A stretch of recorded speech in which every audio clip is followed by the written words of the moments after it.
Hi, I'm Gabriel, and this is Learning English Path. And in this lesson, I'm going to teach you the hero's journey. Part 1, Ordinary World.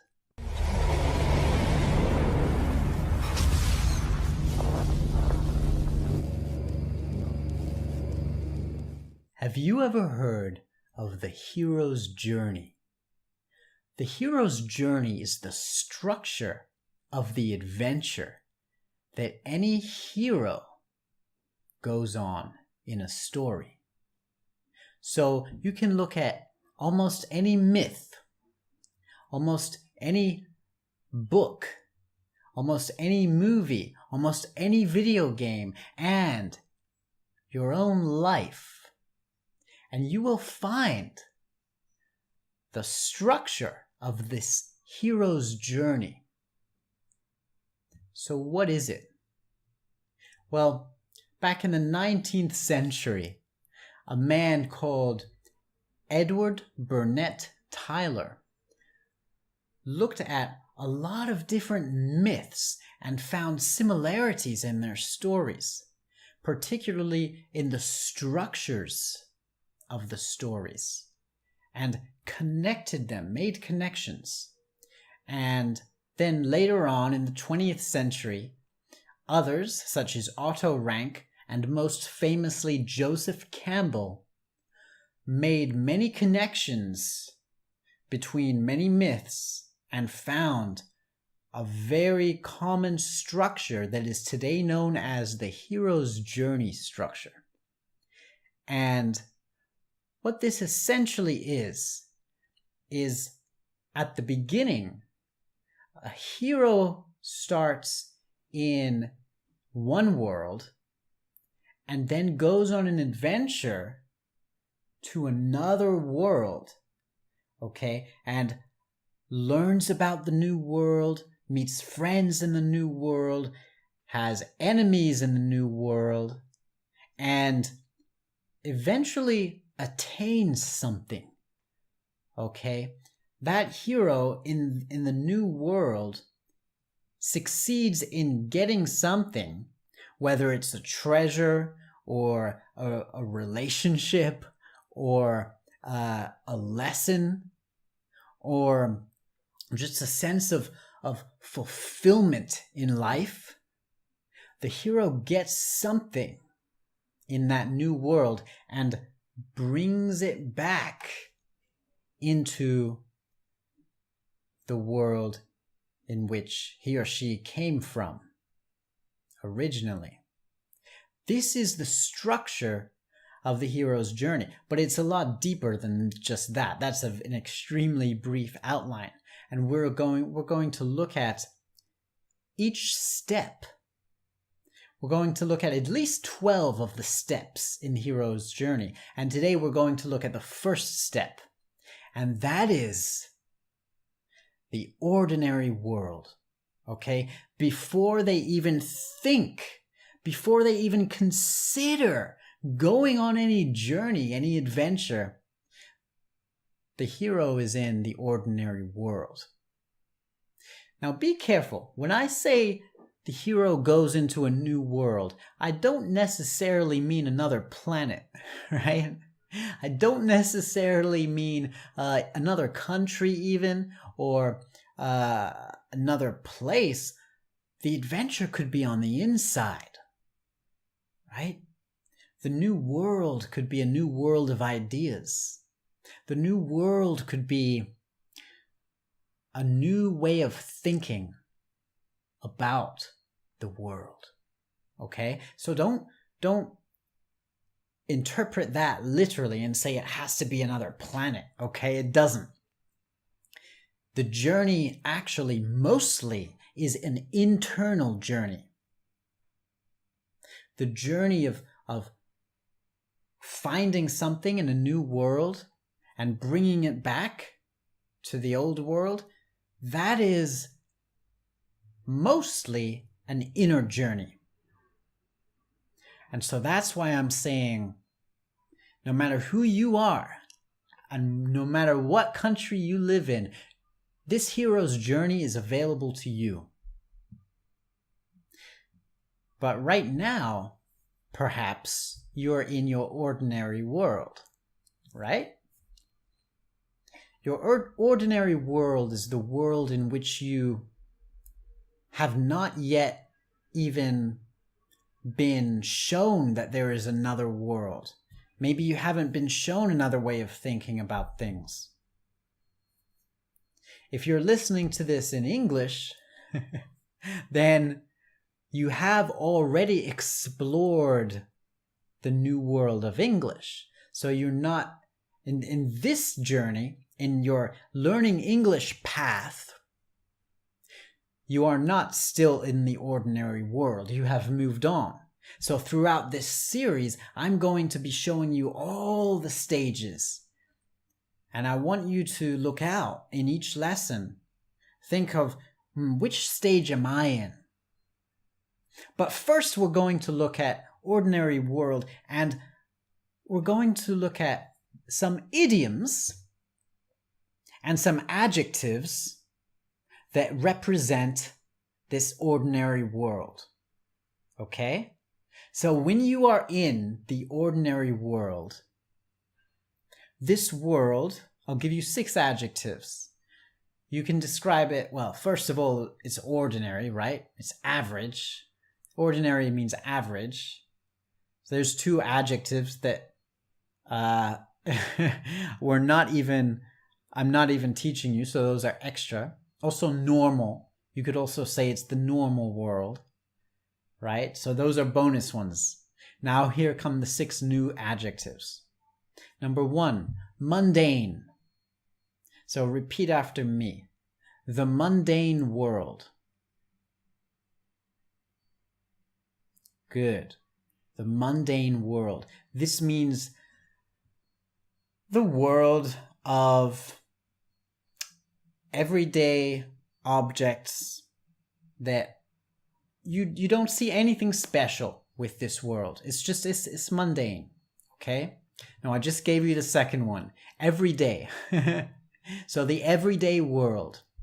Repeat after me. And by the way, this is one word, right? Remember, the difference between everyday and everyday is that everyday means normal, usual, okay? Every day.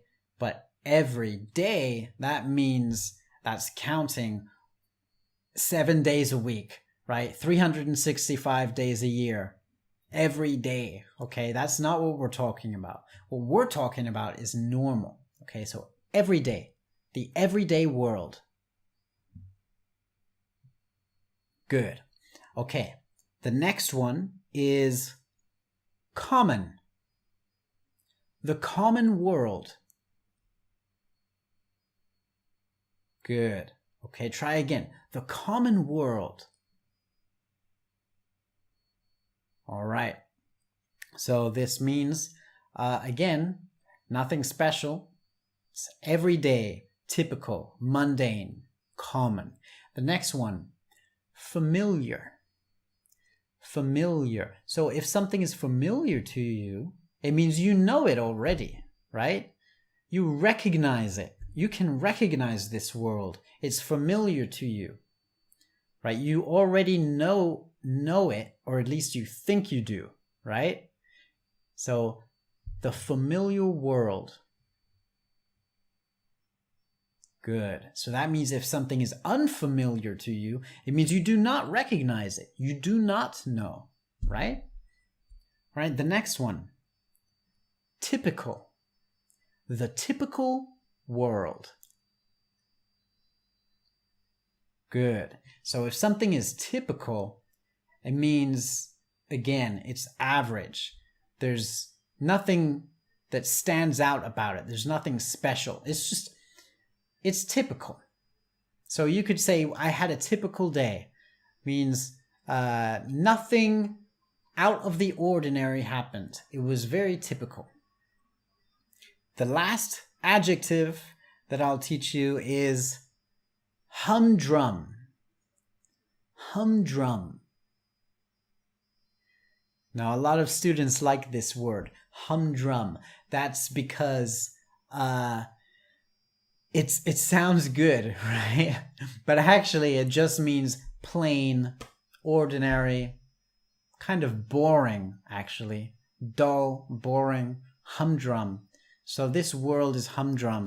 I want something new, right? All right, now time for the idioms, all right? And listen to the end, because after I give you these idioms, I'll tell you about how you can expand your knowledge of idioms even further, all right? So listen out for that. The first one, run of the mill. Run of the mill. So if something is run of the mill, it means it is, again, your average thing or your average day. If you have a run of the mill day, it means it's an average day, okay? Run of the mill. The next one. And this one particularly is when you're describing how good something is, right? So if you want to say that you are just an average worker, you can say middle of the road. Middle of the road, all right? So if you're a middle of the road worker, it means you're not really good, you're not really bad, just middle of the road. All right. The next one, and this one is also in my lesson, how to talk about money. Okay, a dime a dozen, a dime a dozen. So that means that they're everywhere. Okay, you can get one of these things for cheap because they're everywhere. They're so common. Dime a dozen. So for example, what's that job like, right? What kind of job do you have? Are you happy in this job? Oh, my job is a dime a dozen. Like, nothing special about this job. It's very common. It's a dime a dozen. Okay. Next one. Now this one is particularly with a person. Okay, so if you want to say that there's nothing special about this person, you can say he is an average Joe, or he is your average Joe. Okay, so he's your average Joe. Good. Now if it's a woman, you can say she's your average Jane. Good. Your average Jane. This just means ordinary person. Nothing special about that person in particular. Just average. And the next one is when nothing really special happened this day or in this project or something. You can say the ordinary course of events. So if something took its ordinary course of events, then that means something happened as it always happens, right? So if you're talking about sports, you could say, the best team won. It was the ordinary, in the ordinary course of events, that team would have won. Or maybe something extraordinary did happen, and you would say, that's extraordinary because in the ordinary course of events, this other thing would have happened, right? The ordinary course of events. And the last idiom here, and you can say this one if someone asks like, how was your day?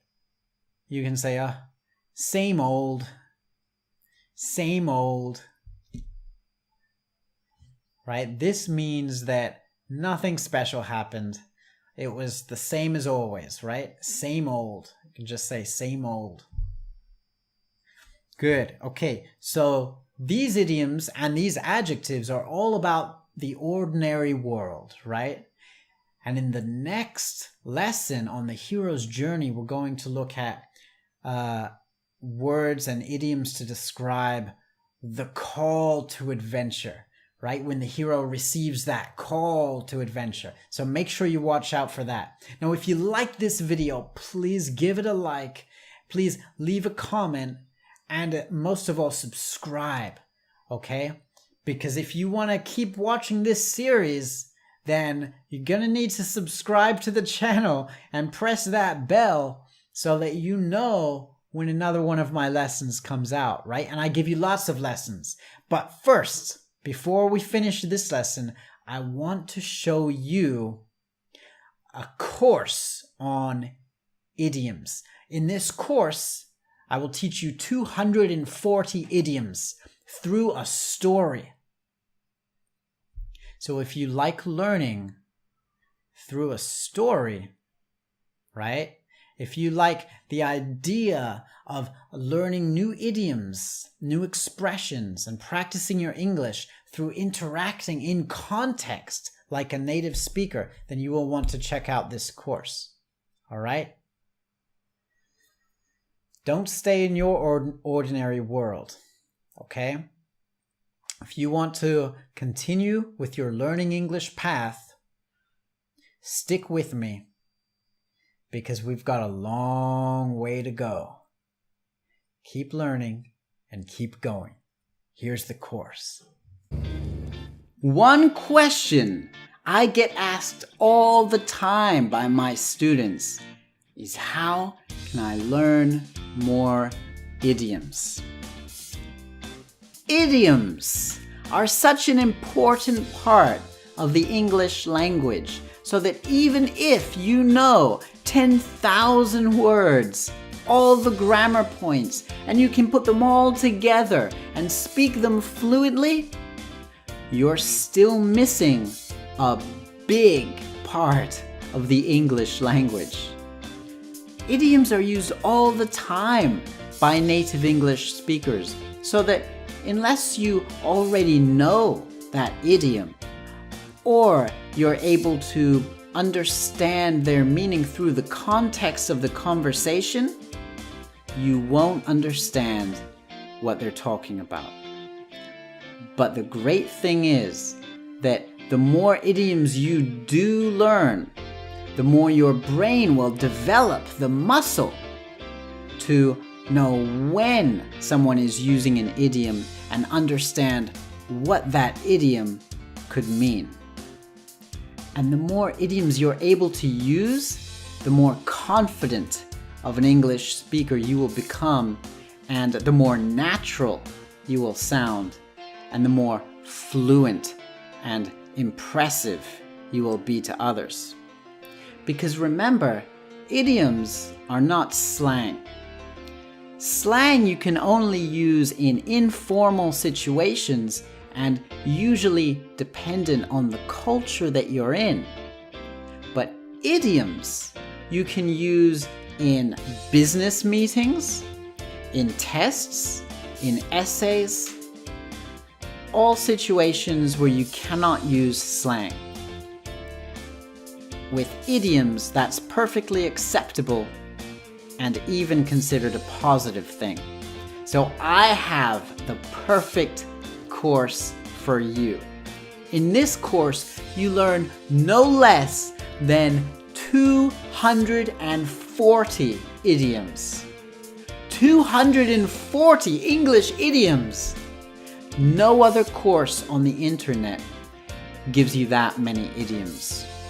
And no other course will give them to you in the way that I give you. I give you these idioms through the context of one long story. So this whole course is a large story broken up into little chapters, where in each chapter I will give you 6 idioms in the context of the story, because that's how native English speakers learn idioms.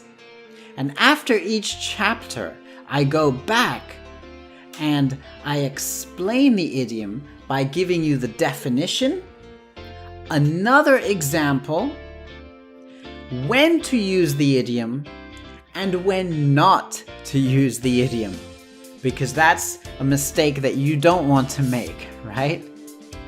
I also give you PDFs with each of the 240 idioms and their definition that you can download for whenever you need. And I give you MP3s so that you can download those and listen to the idioms and their definitions on a cycle so that they get drilled into your mind. You can put them on your phone, you can listen to them while you're cleaning the house or whenever you want, because that's how we learn idioms. If you're going to become a fluent English speaker, you really must learn idioms. Don't waste any more time, because this course is the course that gives you the most idioms and also tells you how you can continue to develop that muscle to learn even more idioms. So keep going, keep learning, and I'll see you on the other side.